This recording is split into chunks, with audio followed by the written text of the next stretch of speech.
بسم اللہ الرحمن الرحیم۔ کن جانوروں کی قربانی ہو سکتی ہے اور اس کے ساتھ بالخصوص یہ کہ کیا بھینس کی قربانی کرنا جائز ہے یا نہیں؟ تو سب سے پہلے یہ جانتے ہیں کہ کن کن جانوروں کی قربانی ہو سکتی ہے۔ تو قربانی کے جانور تین قسم کے ہیں، جس میں اونٹ ہے، گائے ہے اور بکری ہے۔ یاد رکھیے ہر قسم میں ان کی جتنی بھی آگے اقسام ہیں ان سب کی قربانی کرنا جائز ہے، چاہے وہ نر ہوں یا مادہ ہوں، خصی ہوں یا غیر خصی ہوں، سب کی قربانی کرنا جائز ہے۔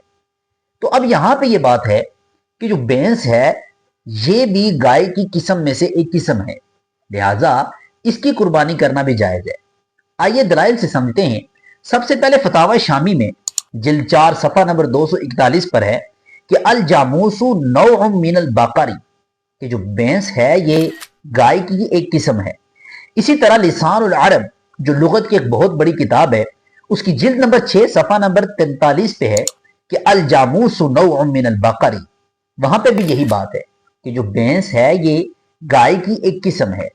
حضرت امام احمد بن حنبل رحمت اللہ تعالی علیہ سے پوچھا گیا الجوامیس تجزی عن سبعۃ، کیا بھینس کی قربانی 7 بندوں کی طرف سے جائز ہے؟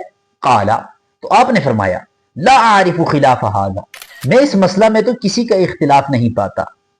اور اسی طرح ہدایہ شریف میں بھی ہے کہ وہ یدخل فی البقر الجاموس لانہ من جنسی، کہ گائے میں بھینس بھی داخل ہے اس لیے کہ یہ اس کی جنس میں سے ہے۔ امام ابن منذر نیشاپوری کتاب الاجماع میں ارشاد فرماتے ہیں اجمعوا علی ان حکم الجوامیس حکم البقر، کہ تمام علماء کا اس پر اجماع ہے کہ جو حکم گائے کا ہے وہی بھینس کا ہے۔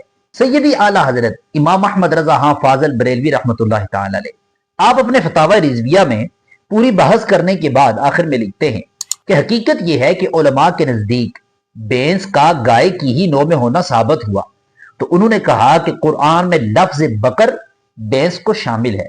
فتاوی رضویہ جلد 20 صفحہ نمبر 401 میں ہے۔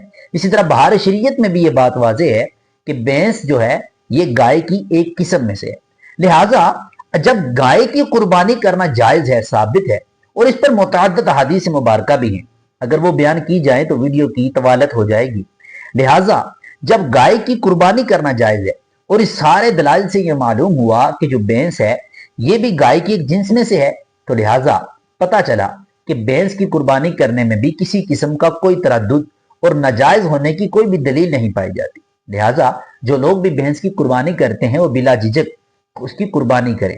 اللہ تبارک و تعالیٰ اپنی بارگاہ میں ہم سب کی قربانیوں کو قبول و منظور فرمائے، ہمیں مسائل سیکھ کر سمجھ کر اس پہ عمل پیرا ہونے کی توفیق عطا فرمائے۔ السلام۔